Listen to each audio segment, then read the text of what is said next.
Hello everyone. Today in this lesson we are going to learn how to use these words, right? So inshallah maanta casharka waxaan ku eegi doonaa ereyada soo loo isticmaalo used to, be used to, get used to. Erayadan oo siro kooban inshallah ayaa ku fahmi doonaa casharkeenan haddii Ilaahay yiraahdo.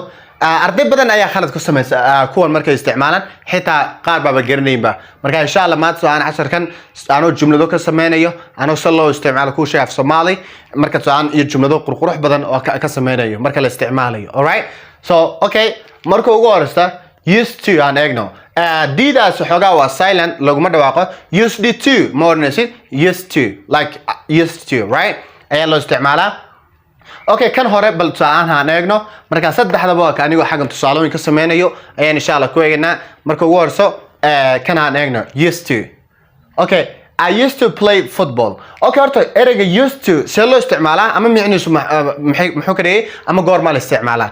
Ereyga used to waxaa loo isticmaalaa marka koobaad waxaad ficilaad mar hore aad soo sameyn jirtay for the past, like waxaad mar hore soo sameyn jirtay laakiin hadda aad sameynin anymore. All right, tusaale I used to play football in high school. Like anigu high school kay markaan soo ahaan ku jiray anigu kubad ayaan ciyaari jiray laakiin hadda I don't play anymore. All right, hadda ma ciyaaro laakiin waan soo ciyaari jiray. I used to.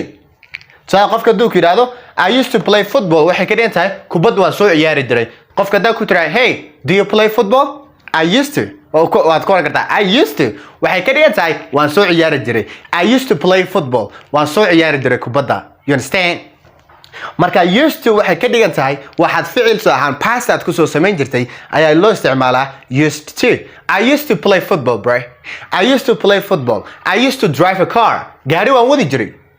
You understand? qof baa ku yidhi hey, do you drive a car? Oh, I used to drive a car. You understand? marka I used to waxay ka dhigan tahay waxaad soo ahaan aad mar hore soo sameynaysay laakiin hadda aad sameynin. Do you smoke? Do you smoke? qofka duu ku yiraahdo sigaar ma cabtaa? Do you smoke? I used to smoke when I was 20 years like one happy jiray markaan soo ahaan 20 jir ahaa. I used to laakiin hadda ma cabtid. waxaad past ku soo sameynaysay oo haddada laakiin aad sameynin ayaa loo isticmaalaa used to. qofka duu ku yiraahdo hey, do you speak English? I used to speak English but now I don't. like hadda kuma hadlo. I used to speak English waan ku hadli jiray laakiin hadda kuma hadlo. Do you understand English? I used to understand English, bro. I used to understand when I was 20 years but now I don't understand English, right? marka used to waxa loo isticmaalaa ficil aad soo sameyn jirtay past laakiin hadda aad sameynayba. waad fahanteen baa filan my dear student. xaggan igoos qoro teacher tusaale adigu ii soo qor waxaad igu tiraahdaa I used to play football when I was 20 years. I used to speak English. I used to understand English, you know. I used to drive a car. I used to play basketball. I used to work. What do you mean? Okay, marka my student, I used to waxay ka dhigan tahay like waxaad ficil aad soo sameyn jirtay past laakiin hadda aad sameynin. That's what I'm talking about, all right? Okay, my student, I used to eat a pancake. anigu anjero waan cuni jiray. pancake waxay ka dhigan tahay anjero. You understand? I used to eat anjero. oran kartaa, it doesn't matter. I used to eat a pancake. anigu anjero waan soo cuni jiray laakiin hadda ma cuno. laga yaabo soo mar hore waad soo cuntay maybe like marka Afrika joogtay marka xagaa tagtay inaad iska daysaba laga yaabaa. marka I used to eat a pancake. I used to eat a rice. adiga xagan igoos qor ma anigu saan bariis waan cuni jiray laakiin hadda ma cuno. I used to eat a rice.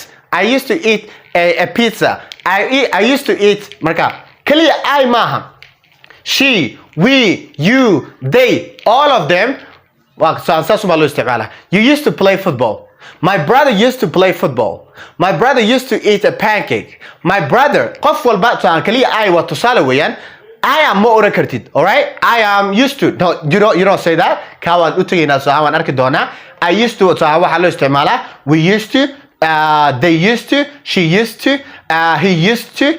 saas loo isticmaalaa all of them kulli. Okay, I used to play football. You used to play football. She used to play football. He used to play football. We used to play football. They used to play football. That's what I'm talking about, right? Okay, markaad soo ahaan kan saasaan u fahnay bal aan noo soo markaa kanaan saxday waan fahan soo ma.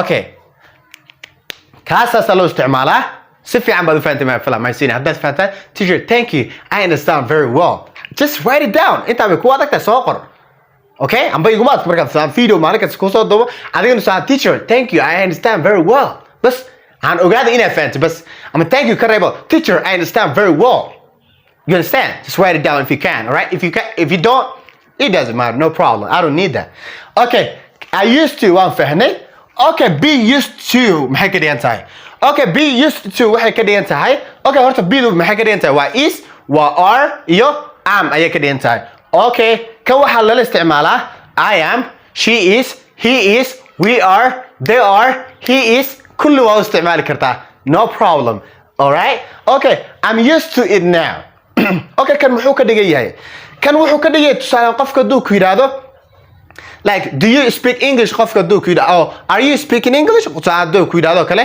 yes I'm used to it now I'm used to it now hadda waan soo baranaya hadda waan soo bartay yeah like so waan la soo qabsaday you understand qofku wow man there's a lot of tan martay yaa ku timid waxay ku yiraahdo man there's a lot of noise around here lasan shanqar badan ayaa xafadan ka jirta marka like so are you used to it now hadda ma la qabsatay oh marka waxa ku oranaysa I'm used to it now I am used to it now I'm used to it now like hadda waa la qabsaday like so I don't care the noisy that they make all the time because I'm used to it now hadda waa la soo qabsaday waan bartay like shanqaday sameeyna dadka doon jaarka ama deriska waa la qabsaday waan so waan garanaya waan so isla qabsanay you understand I'm used to it tusaale qof baa ku yiri are you do you drive a car ama are you used to driving a car haduu ku yiraahdo marka aad su'aal weydiinaysid waxa ku weydiinaysaa please are you haduu su'aalan you u noqdo waxa ku weydiinaysaa are you okay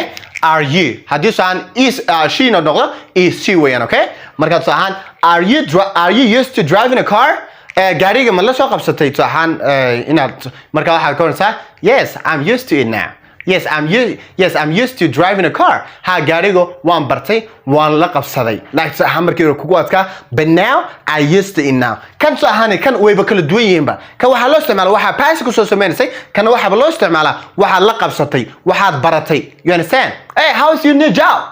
So shaqadaadii cusub waa sidee? I'm used to it now. Hadda waan bartay. I'm used to it now. Hadda waan la qabsaday. You understand? I am used to it now. She is used to now. She is used to driving a car. Gaariga sahan way la qabsatay, way baratay. Marka leedin saas loo isticmaalo masiirin. I am used to speaking English. Anigu inaan English ku hadlo hadda imika waan la qabsaday, bas waan bartayba. You understand? Hey, are you used to speaking English? Haduu qofku yiraahdo, are you used to speaking English? Marka su'aal laga dhigo saas loo dhigaa. Are you used to speaking English? Yes. I'm used to it now waa oran kartaa yes I'm used to speaking English waa oran kartaa hadda inaan English ku hadlo si fiican ma wala qabsaday waan bartay that's what I'm talking about marka kan waa markaas la qabsatay aad barataba waa fan sax is that clear hey how is the country do you like it how is the place hey I'm used to it now hadda waa la qabsaday hey I'm used to it now I'm used to it. Are you used to eating a pancake? Adu qofku yiraahdo ma la qabsatay inaad soo ahaan pancake aad cunto ama canjeera? Yes, I'm used to it now. I'm used to it. I'm used to it now. Hadda ku tiraahdo ha hadda waa la qabsaday ha hadda soo ahaan waan bartay. You understand? You know, it is normal to eat it. It is normal to do, bro. You understand? Okay, kaana sala isticmaala. Okay, get used to now. Anayno. Get used to. Han eegno. Okay, qofka haduu kiraado I am getting used to it now. Haduu kiraado hadda waan soo baranaya, hadda waan soo fahmaya. Kii hore waa maxay? Kan waa maxay? Taan wuxuu ahaa hadda soo waan soo bartay, hadda waan la soo qabsaday. Kanna hadda waan la soo qabsanaya ing. I am getting used to it now. Hey bro, how's your new job? How's your new job? Man, I'm getting used to it now. Hadda waan soo baranaya. Hadda waan soo wala soo qabsanaya. Hadda waan soo fahmaya. You understand? Marka leeyahay I'm getting used to it. Hey, do you play football right now? Man, I'm getting used to it. Hadda kiraado hadda waan la soo qabsanaya. Hadda waan soo baranaya kubadda. You understand? kan imka soo ahaan kan dhaxda ku jiro waa soo hadda waa la soo qabsaday waan bartay. Kan wuxuu ka dhigay ficil aan soo sameeyay. Kan soo ahaan waa la soo qabsanayaaba. Hey, are you getting used to speak English? Speaking English? Yes, I'm getting used to speak English. Yes, I'm getting used to speaking English. So had waa inaan wala qabsanaya inaan English ku hadlo. Like waa soo yar barbaranaya. You understand? Kan laakiin waan soo bartay ama soo waa soo like waa soo bartay ama waa la soo qabsaday kana tusahaan waa la soo qabsanaya I'm getting used to speaking English bro I'm getting used to teaching English in English inaan dhigo hadda waa la soo qabsanaya waad oran kartaa iminka I'm getting used to speaking English I'm getting used to driving a car iminka inaan like gaari wado waa la soo qabsanaya waan soo yar baranaya I'm getting used to adigu waxaad igu tiraahdaa anigu inaan English soo fahmo waa la soo yar qabsanaya waan soo yar barbaranaa I am waxa oranaysaa I am getting understanding I'm getting understand you know English I'm getting understand English I'm sorry yeah markaad soo ma student qofka duusaan like inaad ma la soo qabsatay imika inaad canjeerada cuntid marka waxa ka oranaysaa I'm getting used to eating pancake oo ka oran kartaa hadda waa la soo qabsanaya waa soo yar barbaranaya inaan saaxaan you know like you know what I'm talking about right la saaxaan inaan canjeerada cuno waa la soo yar qabsanaya you understand okay I'm getting used to speaking English bro hadda waa la soo qabsanaya inaan English ku hadlo I'm getting used to speaking English I'm getting used to driving a car hadda inaan gaari wado waa la soo yar qabsanaya like waa soo yar fahmaya you understand it is normal but like waa la soo yar qabsanaya waan soo yar barbaranaya kan waan soo bartay ama waan waa la soo qabsaday kan waa la soo qabsanaya I'm getting used to driving a car I'm getting used to you know watching movies I'm getting used to talking on the phone I'm getting used to that's what I'm talking about bro yeah I'm getting used to teaching a lot of students around the world bro you understand I'm getting used to be used to yep I used to so my student casharkan aad baa u fahamtay ma filaya kan waa waxa ficil aad mar hore soo sameyn jirtay kan wuxuu ka dhigan yahay waxa tusaalahan aad hadda la qabsatay ama tusaalahan aad hadda baratay kan wuxuu ka dhigan yahay wax aad la soo qabsanaysid you understand ما فهمتي I'm getting used to ing ayaa la isticmaalaa I'm getting used to kana ing baa la isticmaalaa I'm used to driving a car gaariga saxan waa la soo qabsaday inaan ama sax waan bartay kana I'm getting used to driving a car gaariga waa la soo qabsanaya inaan fahmo that's what I'm talking about so if you have any question ask me right now I'm your teacher you know I teach in different way you know how to use different kind of words so if you have any question ask me right now until next time stay awesome stay educated continue to learn my dear student please I'm telling you from my heart don't forget to share subscribe you know because I'm trying to teach you you know like how to use different kind of words you know to confuse them you know it doesn't matter I'm gonna teach you again and again so if you have any question you can ask me you know under my comment so peace out take care love you